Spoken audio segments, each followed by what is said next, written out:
say you're supposed to, for most of them, pick them when they're about 1 inch wide. You ready? So those are ready, yeah. Oh yeah. Let's pull it out of there. Oh boy, it looks good. I think we should give those a little longer. Pick it. Pick it. Pick that one. Why not? It's so cute. That's about right.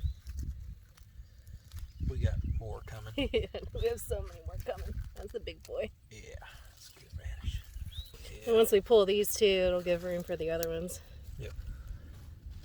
To grow up bigger. Yeah, these guys have been Definitely ready. see these. These have been ready for a little while. They're cool. Mm-hmm.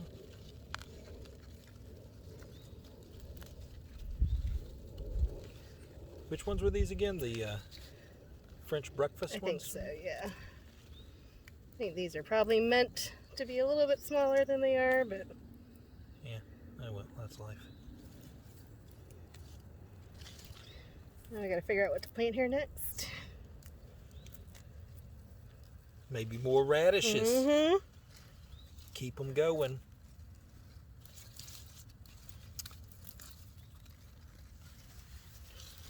Oh yeah, Look at him. curled up. Little bean radish. I'm just gonna go and pull all these. At least I can weed it in there now. Yeah, I know. All right. Here's our radishes in a bag. We're not going to weigh the bag. We're just going to throw it on the scale and see how many we got. 2.48 pounds of radishes is our first haul. So now we're going to get them cleaned up and pull them out. Nice. Hello, Shed Wars.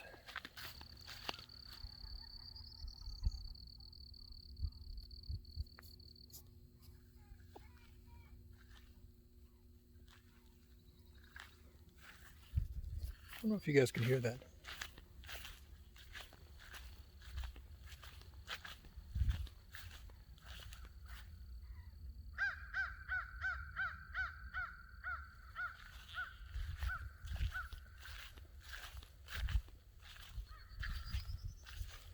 I think that crow was messing with probably a nest of another bird.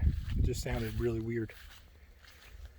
Anyways, something you get used to when you're out in the woods is there's all kinds of strange noises that you hear. Nice noises, but also very strange ones. So let's take a look at this garden real quick. It's kind of overcast today, so you're actually able to see it a little bit better. Here's our potatoes.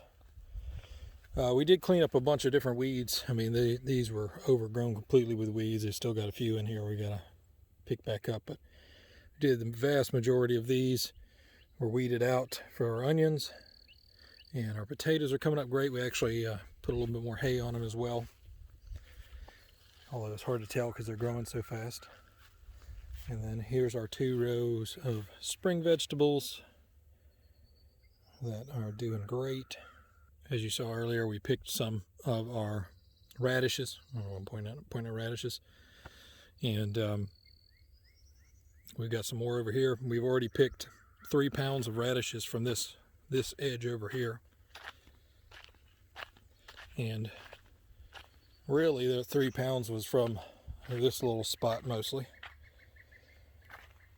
And a few down there. These really we didn't pick much, and these we didn't because they're a little bit longer term than the other ones. So we got a lot of radishes. We're basically radish kings at this point. Our beans are coming up. We did have some insect damage, which I talked about in one of our previous videos, but for you guys, we had some cucumber beetles, and probably still do have cucumber beetles. They don't go away that easily.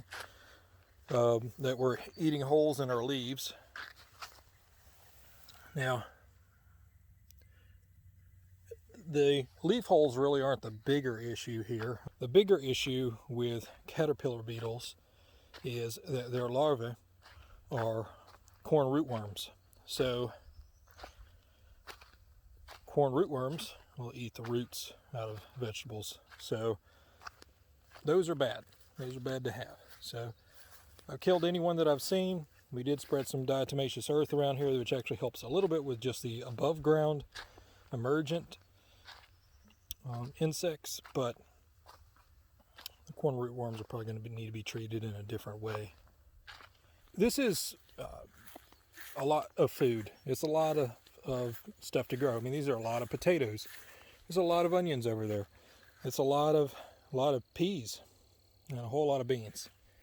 And one good tip that I would suggest to anyone who has the space to do it, and most people know this, but plant more than you think you're going to need. And the reason for that is you're going to have problems. There's something that's going to come up. Lots of things are going to come up. Growing food in the ground, especially in the ground, it's not easy in pots, but in the ground it's even harder because that's where all of the insects live. And they come up and they're hungry. And your plants are exactly what they're looking for. You eat it, they eat it. So plant enough to understand that even between insects, animals, and fungus, you're going to lose some of this crop. And that's okay. That's the nature of gardening, is you're going to lose some of it. Don't get paralyzed with panic, but try to find what's causing it. Try to find that beetle. Try to find that bug. Try to, look up that fungus. One of the wonderful things we have in this community is you can ask people what they think these are, or you have access to the internet, usually on your phone. Look it up. Try to figure it out. There's pictures of everything. We live in a time of information. I will say, so far, I am extremely happy and surprised that the rabbits that live in there have not just walked their little butts over here and started chewing on these vegetables. My guess is that we have a ton, although there's none right here, of aerial predators in the area. We've got vultures, we've got hawks, we've got all kinds of different raptor birds in the area. And I think one of the reasons why we have it is because we have these big open fields. They love big open fields because when mice and such come out in these fields, they're in the open to be attacked by these birds. So I think it's the only thing I can think of that either they're just too stupid and haven't figured it out yet, or they don't come much out of the wood line right here, because they don't. I see them run along the wood line, but they do not come out into this field, I think because they know that there are predators from above. As with every predator from above, there's pros and cons, So, okay, we don't have rabbits eating our garden. Cool. Well, what happens when we have chickens? Now we have to protect them from above, because chickens can be killed by predators as well. It's a system, right? That's our garden update for the day. You can really start to see our cherries turning color, and our honeysuckles, which smell wonderful. And everyone, I'm sure, is super excited about, oh, I love honeysuckles. I bet you do, but these are a nuisance. These aren't just honeysuckle bushes, these are Japanese honeysuckle, and they will grow up on trees and pull them to the ground, and that's what they're doing right here. I cleaned a bunch of them out this year. That's why these trees seem to be less infested with them, but they are in super large numbers and they continually grow back. Some of our little baby peaches. I did spray them as well, and I need to come out and spray them again in a week or so, just to try to keep as many of the bugs off as we can so we can actually get some fruit. I've said before, and I'll say it again, I don't think these are going to make it. We're not going to get too many of these because this is perfect deer height, and the deer come from over there, and they're going to love these peaches before we ever get them ripe. So that's life. More blackberries. More blackberries. And if you watched the video I posted yesterday, you know that up at the top of this hill here are a ton more blackberries. They're pissed at this point, but we're gonna get some blackberries this year, so we just don't need that many. Here's our little June apple tree, producing a lot of little apples. There's a ton more up there. In our front yard, more peaches. So when they get this big, I have a really hard time pulling them off. One of them is going to fall off. That's going to be too many for that little area. It's already dropping some of the peaches. It drops a lot of the smaller ones, and I come out and pick off some too, just to give the bigger ones a better chance. And you know, it puts all the energy into the other fruit, which is what you want. Now, this is a really tough thing to do because you want all of these to grow into big peaches, but you have to do it. Otherwise, you're going to have a bunch of little tiny ones that aren't going to be that good, which we're going to have anyway because we have not. They say you're supposed to only have one every 6 inches or so. I can't get in my heart to do that.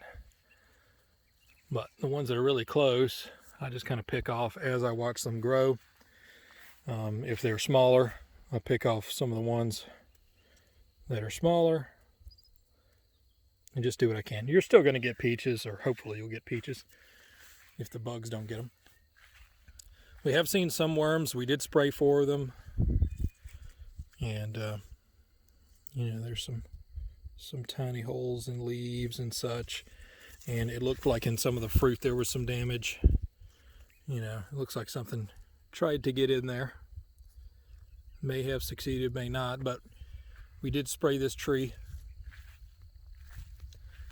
So I'll talk about that in another video.